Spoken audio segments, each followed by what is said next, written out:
So with SummerSlam in the rearview mirror, it's hard to believe that there would be bigger news for WWE this week than that. But they seem to have made even bigger news than SummerSlam. Biggest news maybe even of the year. And that's the fact that they inked a $325 million per year deal with ESPN and their new direct-to-consumer streaming app, which I believe starts this fall, but it'll be January of this year. And for the next 5 years, that all PLEs, Royal Rumble, WrestleMania, SummerSlam, all of them will be streaming exclusively on this ESPN direct-to-consumer app.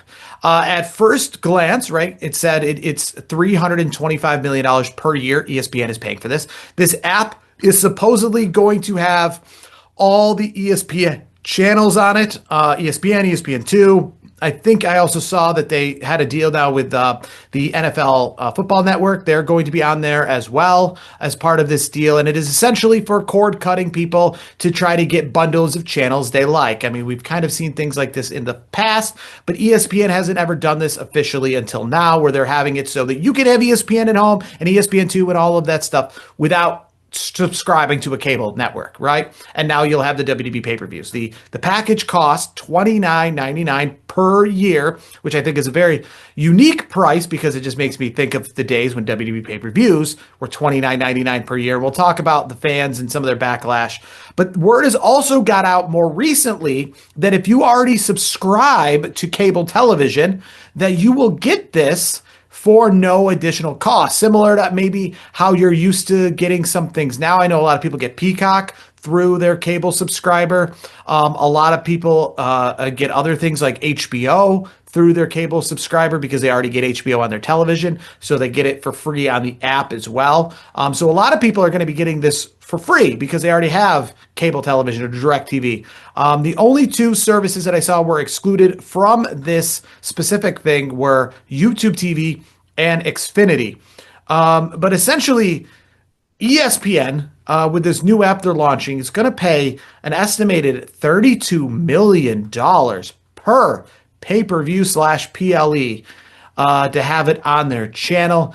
Tell me some of your initial thoughts. I know there's been a lot of backlash on the internet, but let me just tell you, as someone who just went to SummerSlam, saw Brock Lesnar's return in person, I don't take the internet's word on a lot of stuff. So I know there's been a lot of talk on the internet. People are going to be done watching WWE. But what's some of your initial thoughts on this?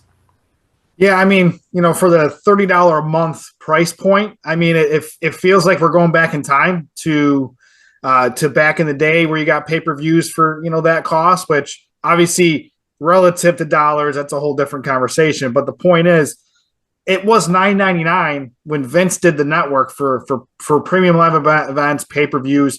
Now we're going, it's almost like the wheel is kind of turning. It's like a revolving wheel, so to speak. It's like, we're at one point, we're at $9.99. We're going back to where we were. And if it gets in at this point, don't be surprised in the next handful of years, which we got a 5-year contract here between WWE and ESPN. Don't be surprised down the line that those price points will be in line with what AEW charges for a pay-per-view, in the next handful of years, because I feel like we're going in that direction again. If it starts at $29.99, it's not going to stay there. It's going to go. Everything goes up. I mean, we just saw this. Peacock put out something just recently that the price for Peacock is going to go up to like $16.99. Yeah, the price point's going up, and the problem here is, anybody outside, anybody that's in the United States only is going to get really screwed over here, because if you go to say Canada, which is our northern neighbor. They're going to get everything on Netflix, and they're going to get it at a Netflix cost versus us in the United States, where you got to have multiple different networks and services. It's, to me, and we still have to have Netflix because of Raw. So it's not like we can have one or the other. That's the thing. Yeah, you not only do you got to have Netflix, but everybody else gets the WWE content on Netflix only if you're not in the United States. But if you're in the United States, you get some stuff on Netflix. You still got Peacock, CW, for NXT, USA Network. It's, to me, the US consumers are always getting screwed on this. And it gets to a point where people. I mean, I don't see people. I'm done watching WWE. That's not going to happen. People are just pissed off. That is what it is. But I Yeah. feel like we're getting screwed out of it. The United States fans, I really do. I think they're going to adapt. I think people are going to adapt. I think that whole nonsense that we're done watching it. I mean, the business has never been hotter. So this whole thing, if we're going to stop watching it, like you're the reason why this is happening because you're making the business as hot as it possibly can be. So if you would have stopped watching it back when you said you were going to stop watching it because they brought back Brock Lesnar the first time, or because you didn't like Roman Reigns holding the belt for 4 years or some other nonsense, then they wouldn't be as hot as they are. Some people say this could be a win though for consumers because of the fact that one, like I said, a lot of people are going to be able to get this for free if you already have cable television. So you'll be able to get rid of Peacock and then just have this direct to consumer ESPN for free. So you'll save money in that aspect, but also too, don't forget a lot of us, like I said, are going to probably get rid of Peacock. So Peacock is like $16 a month. I got the no ad Peacock. So it's going to be like 15, $16 a month. I think right now I'm paying about 15. I'm going to get rid of that. So it'll seem like it's only really going to be about $15 more for this ESPN service. Obviously, there's the question which we have been asking since the dawn of time. They even brought it up. I think I was listening to the Non-Sam podcast earlier this week. So we wonder how much they're going to police this. But hey, Brandon, what's your password? What's your username? That kind of thing, right? I can log, hey, mom, dad, hey, how about you buy this ESPN thing? You're going to love it. It's got all the ESPN channels. Oh, by the way, what's your password? What's your email for it? I don't think it's too crazy. When WWE Network first started, I'm not going to lie, because I was so used to the pay-per-view model, I was more than willing to pay $9.99 a month. When they did the press conference and they were announcing everything that this channel was going to have, I thought for sure it was going to be $39.99 a month. And that would have been a deal then because we were paying at least $39.99 a month then for the pay-per-views. And they're like, you're going to get that and the library and NXT every single week and 24-hour a day programming. So I was like, if it's $40 a month, this is a deal because I'm going to get what I was getting for $40 a month before as a whole channel versus just a 3-hour program. So when they announced $9.99, I was floored. I mean, it was just... That would be like if Disney World announced they got a new plan where they're going to open up 5 new parks and the price is going to be a $19.99 per day to go there when you're used to paying $800 or whatever nonsense that people pay to go to Disney World. So it was just, I was floored. $9.99 a month? Wait, wow, you're giving me this? I was under the impression WrestleMania was going to drop down to like 90 minutes and going to look like every year was going to be from the Performance Center because I didn't understand how you're going to give me something that is normally $50 in WrestleMania for $9 plus all the stuff that goes with it. Like it was just such a drop off. So I was very pleasantly surprised when the WWE Network came out. It was like the greatest thing in life to me at that time. And it was pretty awesome. It was pretty awesome. I remember the $9.99 thing when they were promoting it. I'm like, that's great bang for the buck. And I won't have to go through other channels, so to speak, to watch my content. And what really kind of changed the way we watch wrestling and maybe why wrestling is as popular as it is nowadays.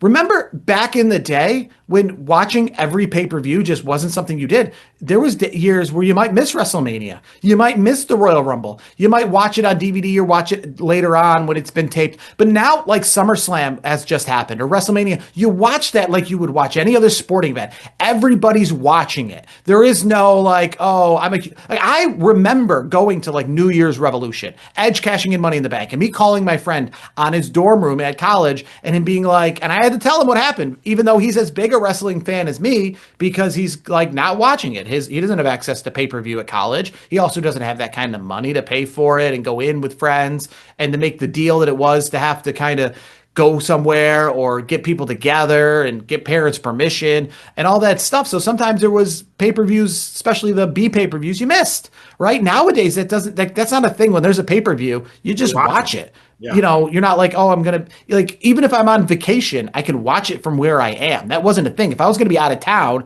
like a hotel room, I watched Evolution from a hotel room, right? I wouldn't be able to watch Evolution from a hotel room years ago because they don't give you the access to buy it in a hotel room.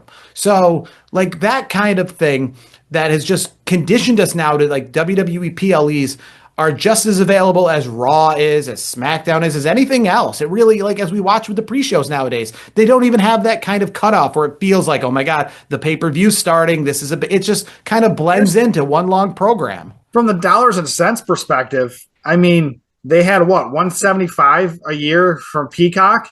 Mm-hmm. They're getting almost double from ESPN per year. Like that's a pretty good investment. Like they're going to make a ton of money. They're getting that revenue plus what Netflix is already paying. Like WWE is making a boatload of money, which for me means that the super you're going to be able to keep more superstars because you could give them a lot more money. Like that's I'm wondering too, like with this $32 million per PLE, right? That is going to cost, like, just how are you getting, because ESPN's doing it to then make money on top of it, right? You're paying a cost to make money, right? And I'm just sitting here like, how are you going to be able to make, is the sponsorship money now going to go to them instead of WWE, like on the ring sponsors? Like, how is ESPN going to get out of this? Because if you think about it, a successful WWE network in year one, and I think throughout the life of WWE Network, was to have 1 million subscribers. It was $10 a month, and 1 million subscribers globally would have been a success. For which I don't even know if they ever did reach 1 million. I think they might have reached 1 million at one point, but that would have what they considered to be the success. And 1 million times $10 a month is $10 million a month, right? So success for WWE in 2015 was $10 million a month revenue from the WWE network as a whole. Not to cut you off there. I was just thinking of something too. So remember years ago, I mean, we've been doing this podcast for, almost a decade now. I remember we were talking on an episode that, when Netflix came in and made the deal with WWE, remember the other player we were talking about? It was Disney. And guess what? Mm-hmm. WWE is not only getting money because ESPN and Disney are, they're one. You're not only getting money from Netflix, but you're also getting money from Disney. Kudos to WWE for kind of getting money from two of the biggest, companies on the planet. Good for them. And it's such a crazy deal, like I said, with making money, because, again, they're only advertising to the United States. This isn't a global deal. A global deal would make a little more sense because you're getting stuff all, like the WWE Network was, trying to be a global entity or things like that. This is only, and I guess Peacock would be the same, right? Because Peacock was only available in the United States. But it's only to United States people. And some of these people, like I already said, are going to be getting it for free with the already subscription services that they have, like the cable television and DirecTV and such.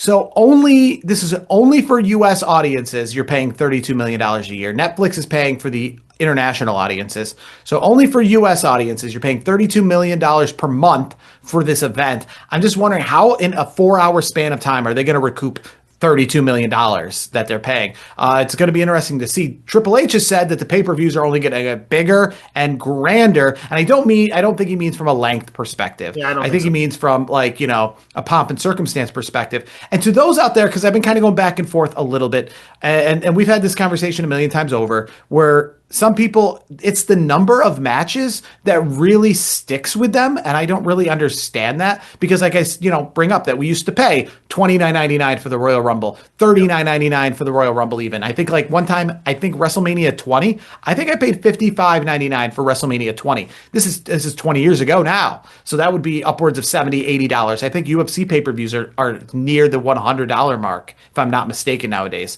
Yeah. So I was paying upwards of that for those shows back then. And people like to play, the other side and say, well, back then, pay-per-views, though, had 7 or 8 matches. And I'm not going to lie to you. Those pay-per-views are great. I enjoyed a lot of them. But it's about quality, not quantity. And the shows aren't shorter, right? Yes, I understand that there's only 6 matches on SummerSlam compared to 9. But you can't tell me that this SummerSlam felt lesser than SummerSlam 1995 that had 8 or 9 matches where the main event is Diesel versus Mabel, or a pay-per-view that's got, a women's catfight match on it. Or you got the Cruiserweight title with Jimmy Wang Yang versus Hurricane Helms. Like, it's not the number of matches. It's the time and the quality. The pay-per-views like SummerSlam each night was 3.5 hours long. Like, so it's not like you're sitting over here being like, well, that was only 90 minutes or something like that. And it was only, pay-per-views are only 4 or 5 matches sometimes. Yeah, they're 4 or 5 matches, but they're still the same length. And to be honest with you, I think the matches get the time. I understand there's the commercials and all this stuff to go through, but I don't think the matches themselves feel shorter based on that. I think they've dragged it out, meaning that 4 matches back in the day would run, a shorter span of time. So the matches themselves are longer as well. Well, here's the other part of it too. Like that whole sticking point where I need X amount of matches to make it worthy. That to me is just a. I think that point is very. It's meh. Like to me, I always look at it like this: give me substance over quantity. I want quality over quantity. If you give me 4 or 5 of the best matches of the year, I'm going to pay that money. But if you give me 12 matches and they're all meh, it's not worth it to me. I'd rather watch 5 great matches than 12 bleh matches. Yeah, and it's easy for us to digest on a podcast. When we're doing preview shows, we can obviously just remember off the top of our head every match that's on the card because every match has had a proper build and more importance to it. We're not just throwing in a cruiserweight title match at the last minute. We're not throwing in WWE speed matches on the pre-show. We're not doing any of that kind of stuff. So I do appreciate it. I do wonder what WWE means by going over the top and being bigger and better than before. And January of this year, the Royal Rumble is going to start off, unfortunately, in Saudi Arabia for the U.S. audience to not be there for this big one. But are we going to see the Royal Rumble treated very similarly to how we saw the Raw debut on Netflix treated, in the sense of we're getting that new audience because we've already seen it before. ESPN's already put some stuff out. Some other non-wrestling places will be like, are you going to watch WWE now that's on ESPN? Are you going to give fake wrestling a chance now that it's on ESPN? And you're going to get that new curious audience that's got the ESPN services. And very well, I imagine, mark my words, I think WrestleMania next year will be on the ESPN network, not just on this direct-to-consumer app. I think it's going to be on ESPN because they did say some of these shows are going to be on the linear networks. Why not have WrestleMania, maybe even Royal Rumble as the kickoff, actually on ESPN? And I know that Nick Khan has been saying that he sets a lot of dates, but he's going to work with ESPN. So it's not like it's going to be on ESPN the same night as other programming that would be, more important for the ESPN network. It's going to make sure they put WrestleMania. So WrestleMania dates next year, maybe not 100% set in stone as we thought it was, because now we're waiting on this. And I'm imagining they're going to make sure that it's on a night where there's nothing else that ESPN would want to have on that night. And maybe put it on ESPN. I'll be honest with you, strategically speaking, like a Royal Rumble, like if the ESPN route would make sense if they did it going forward into the future on the Pro Bowl weekend for football. Like you don't want to put it up against NFL playoffs or Super Bowl. Well, yeah, I think that, and I think that he's been good about that recently. There is a weekend. Usually, there's a slow weekend where you have like the conference championships, a week off, Super Bowl. That week off would be like the perfect time. I imagine the Royal Rumble, if it's on ESPN or even if it's just on this ESPN service, it's going to get a lot more eyeballs. Do you feel that WWE is going to present the Royal Rumble maybe this year? And like you said, it's a little difficult because it's in Saudi Arabia, so you're not going to have like the celebrity appearances like you did with the Raw debut in Los Angeles. You know what I mean? You're not going to have like those kind of people physically going in person to check it out new. But do you think that they're going to maybe treat it very similarly in the fact that, they're going to be describing the Royal Rumble and things about the pay-per-view to a newer audience that are tuning in maybe for the first time, similar to Raw and Netflix? Yeah, I think they will. I don't want to. I hate saying it this way because I don't want to come off a certain way, but I think they'll dumb it down to a point where, like, not because if you don't know, you don't know. Like, and we know it. So I think there's going to be like a learning curve for that audience, like the new audience, where I think WWE, ESPN comes up with a way where they kind of, they kind of cut it down a little bit where it's not insider language. It's like they keep it simple. They keep it basic. As the old saying goes, keep it simple, stupid.